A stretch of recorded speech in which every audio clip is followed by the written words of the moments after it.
గత సంవత్సరం ప్రభుత్వం పంపిణీ చేసిన బతుకమ్మ చీరలు విమర్శల పాలయ్యాయి.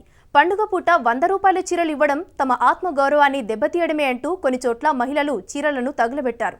అయితే ఈ సంవత్సరం తమ తప్పులను సరిదిద్దుకొని మహిళలకు మంచి చీరలు ఇస్తున్నామని ప్రభుత్వం అంటోంది. బతుకమ్మ చీరలకు సంబంధించి మరిన్ని వివరాలు మా ప్రతినిధి స్వప్న అందిస్తారు. తెలంగాణ ప్రభుత్వం బతుకమ్మ చిరు కానుకగా బతుకమ్మ చీరల్ని పంపిణీ చేయబోతుంది. ప్రస్తుతం ఆ చీరలన్నీ మన దగ్గర ఉన్నాయి. 80 రకాల చీరల్ని ఈసారి పంపిణీ చేయబోతుంది.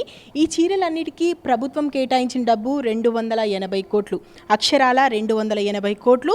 ఒక్కొక్క చీర మీద ఖర్చు చేసిన డబ్బు 280 రూపాయలు. ఇక ఈ చీరలన్నిటికీ సంబంధించి 6 నెలలు అక్కడ సిరిసిల్ల కార్మికుల కష్టం ఈ చీరలు.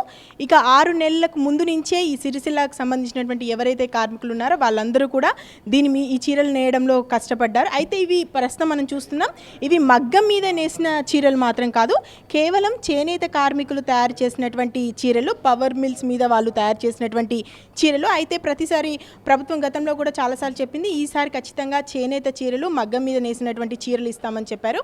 ఇక గతంలో చూసుకున్నటువంటి పరిస్థితులు మనం చూసుకోవచ్చు. విపక్షాలకే ప్రభుత్వం ఒక సెల్ఫ్ గోల్ చేసుకుందనేటువంటి మాటలు ఎక్కువగా వినిపించాయి. ఎందుకంటే బతుకమ్మ చీర పేరుతో సూరత్ నుంచి తెప్పించినటువంటి ఒక 100 రూపాయల చీర ఇచ్చారు. ఇది ఆడవారి ఆత్మగౌరవాన్ని దెబ్బతీసే విషయం. ఒక 100 రూపాయల చీరను మేము పండుగ రోజు కట్టుకునేలా కనిపిస్తున్నామా అని చెప్పేసి మహిళల నుంచి పెద్ద ఎత్తున నిరసన జ్వాలలు వచ్చాయి. చాలా చోట్ల బతుకమ్మ చీరలు తగలబెట్టినటువంటి పరిస్థితి కనిపించింది. సో ఇప్పుడు ఆ తప్పిదాలన్నీ సరిదిద్దుకుంటున్నాం. ఈసారి అలాంటి పరిస్థితులు ఏం లేవు. అందరికీ కూడా 280 రూపాయలు విలువ చేసేటువంటి ఈ చీరలు పంపిణీ చేస్తాం. ఓవరాల్గా 95 లక్షల చీరల్ని ప్రభుత్వం పంపిణీ చేయాలని చూసుకుంటుంది. అయితే ప్రస్తుతం మన దగ్గర ఉన్నటువంటి సమాచారం ప్రకారం ఇప్పటివరకు 95 లక్షల చీరలు అయితే సిద్ధంగా లేవు.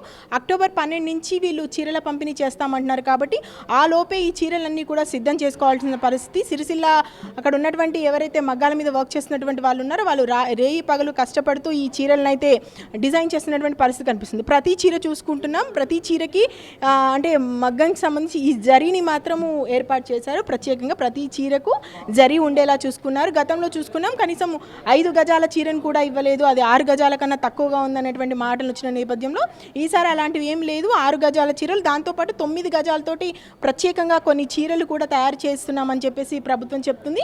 ఇలా 80 రకాల కలర్స్లో చీరలను అయితే ఉంచారు. అయితే ఇప్పటి వరకు మనకు మహిళల దగ్గర వస్తున్న రెస్పాన్స్ ప్రకారం ఈసారి చీరలు బాగున్నాయని చెప్తున్నారు. కాకపోతే పండుగ రోజు మహిళలకు ఇచ్చే చీరలు ఇంత తక్కువ రేటు ఉన్నటువంటి చీరలు ఇవ్వడం మాత్రం సమంజసం కాదు అనేటువంటి వార్తలు వస్తున్నాయి. ఏదేమైనా కూడా గతంతో పోల్చుకుంటే ఈసారి కొంచెం బెటర్ అనేటువంటి వార్తలు కూడా వినిపిస్తున్నాయి. మరి నిజంగా 95 లక్షల మంది మహిళలకి ఈ చీరలు సకాలంలో చేరవేస్తారా? అందరికీ ఇవే చీరలు అందుతాయా? లేదంటే లాస్ట్ మూమెంట్లో ఏదైనా ప్రాబ్లం వచ్చే అవకాశం ఉందా? ఏదేమైనా కూడా మహిళల నుంచి ఎలాంటి రెస్పాన్స్ వస్తుంది అనే దాని మీదనే ఇప్పుడు అందరూ ఆసక్తిగా గమనిస్తున్నారు.